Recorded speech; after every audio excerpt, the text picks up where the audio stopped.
நம்ம எல்லாருக்குமே நம்மளோட லைஃப்பில் ஏதாவது ஒரு விஷயத்தை அச்சீவ் பண்ணணும் அப்படின்னு சொல்லிட்டு ஒரு ட்ரீம் இருக்கும். ஒவ்வொருத்தருக்கும் அந்த ட்ரீம் அப்படிங்கிறது டிஃப்ரெண்ட்டாக இருக்கும். ஆனால் அன்ஃபார்ச்சுனேட்லி நம்ம எல்லாருமே ஏதோ ஒரு வேலையில், ஏதோ ஒரு கமிட்மெண்ட்டில் நம்ம வந்து மாட்டிகிட்டு இருப்போம்.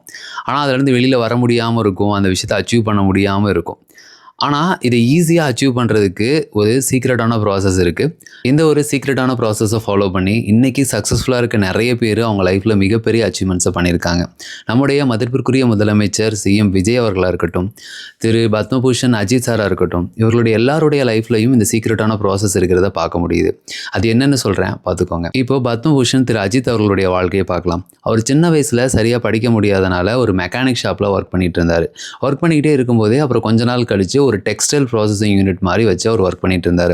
அது பண்ணிக்கிட்டு இருக்கும்போதே அவருக்கு வந்து இந்த மாடலிங் அது மாதிரியான ஆர்ட்டில் அவருக்கு ரொம்பவே வந்து இன்ட்ரெஸ்ட் இருந்துச்சு. சைட் பை சைடாக அதையும் பண்ணிக்கிட்டு இருந்தார். டைம் இருக்கப்பெல்லாம் மாடலிங் பண்ணிகிட்டு இருந்தார். அவருக்கு அந்த டெக்ஸ்டைல் ப்ராசஸிங் வந்து லாஸ் ஆனப்போ அந்த மாடலிங் ஹெல்ப் பண்ணிச்சு. அது மூலமாக அவருக்கு சில சினிமா வாய்ப்புகளும் கிடைக்க ஆரம்பிச்சிது. அப்புறம் கொஞ்சம் கொஞ்சமாக ஒரு சினிமாவில் வந்து நடிக்க ஆரம்பித்தார். நிறைய சக்ஸஸ்ஃபுல் படங்கள் எல்லாத்தையுமே கொடுக்க ஆரம்பித்தார். அப்படியே கொடுத்துக்கிட்டே இருக்கும்போது அவருக்கு ரேசிங்லேயுமே ரொம்ப நாள் இன்ட்ரெஸ்ட் இருந்துச்சு. சைட் பை சைடாக ரேசிங்கையுமே கண்டினியூ பண்ணிக்கிட்டே இருந்தார். அதில் அவரோட ஸ்கில்லை இம்ப்ரூவ் பண்ணிக்கிட்டே இருந்தார். இன்றைக்கி உலகமே இந்தியாவை திரும்பி பார்க்குற அளவுக்கு கார் ரேசிங்கில் மிகப்பெரிய ஒரு அச்சீவ்மெண்ட்ஸை அவர் பண்ணிட்டார். அப்படியே மதிப்பிற்குரிய முதலமைச்சர் திரு விஜய் அவர்களுடைய வாழ்க்கையை பார்த்தீங்கன்னா, அவர் படிக்க பிடிக்கலன்னு சொல்லிட்டு சினிமாவுக்கு வந்தார். கொஞ்சம் கொஞ்சமாக மக்களுக்கு ஏதாவது ஒன்று பண்ணணும் அப்படின்னு சொல்லிட்டு சின்ன சின்ன நலப்பணிகள், ஒரு மக்கள் இயக்கம் அந்த மாதிரி ஆரம்பித்து பண்ணிக்கிட்டே இருந்தார். அப்புறம் அரசியலுக்கு வரணும் அப்படின்னு சொல்லிட்டு அந்த டைம்லேயே அவருக்கு இன்டென்ஷன் இருந்திருக்கு. ஸோ அப்போ இருந்தே அரசியல் ரீதியான நிறைய விஷயங்களை அவருக்குள்ளே இம்ப்ரூவ் பண்ண ஆரம்பிச்சிட்டாரு. நிறைய பேரை சந்தித்து நிறைய விஷயங்களை கேதர் பண்ணிகிட்டு இருந்திருக்காரு. அதுக்கப்புறம் அப்படியே நடிச்சுக்கிட்டே அரசியலுக்கு தேவையான எல்லா தகுதிகளையும் கொஞ்சம் கொஞ்சமாக வளர்த்துக்கிட்டே இருந்திருக்காரு. இன்றைக்கி ஒரு வழியாக முதலமைச்சராகவும் ஆகிட்டார். இவங்க 2 பேர் லைஃபையுமே பார்க்கும்போது இவங்க என்ன ஃபாலோ பண்ணியிருக்காங்கன்னா, அவங்க ஒரு விஷயத்த பண்ணிகிட்டு இருந்திருக்காங்க. கூடவே அவங்க எதிர்காலத்தில் நான் என்னவா ஆகணுமோ அதுக்கு தேவையான திறமைகளை கொஞ்சம் கொஞ்சமாக நேரம் ஒதுக்கி அதையுமே அவங்க லைஃப்பில் வந்து கற்றுக்கிட்டே இருந்திருக்காங்க. ஆனால் இன்றைக்கி நம்மள நிறைய பேருக்கு மிகப்பெரிய ட்ரீம்ஸ் அப்படிங்கிறது இருக்குது. ஆனால் ஏதோ ஒரு வேலையில் போய் நம்ம ஸ்டக் ஆகி இருக்கோம். நம்மளால் அந்த ட்ரீமை அச்சீவ் பண்ண முடியாது அப்படின்னு நமக்கு நாமே காரணம் சொல்லிவிட்டு நம்மளுடைய நேரத்தை வேஸ்ட் பண்ணிவிட்டு அதே ஃபீல்ட்லேயே அப்படியே ஸ்டக் ஆகியிருக்கோம்.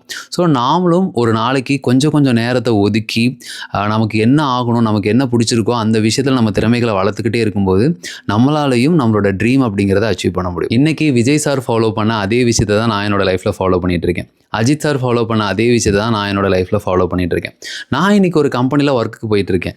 ஆனால் என்னோடய ட்ரீம் அப்படிங்கிறது நான் ஒரு கான்டென்ட் கிரியேட்டர் ஆகணும், ஆர்ட் ரிலேட்டடான ஒரு ஃபீல்டில் என்னோடய ஸ்கில்லை இம்ப்ரூவ் பண்ணிக்கிட்டு அதில் ஒரு அச்சீவ்மெண்ட் பண்ணணும் அப்படிங்கிறது தான் என்னோட மிகப்பெரிய ஆசை.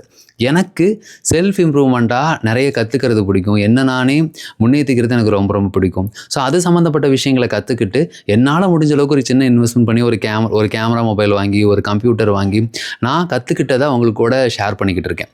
எனக்கு தெரியும் 1 இயரில் 1000 சப்ஸ்கிரைபர்ஸ் 4000 மணி நேரத்துக்கு மேலே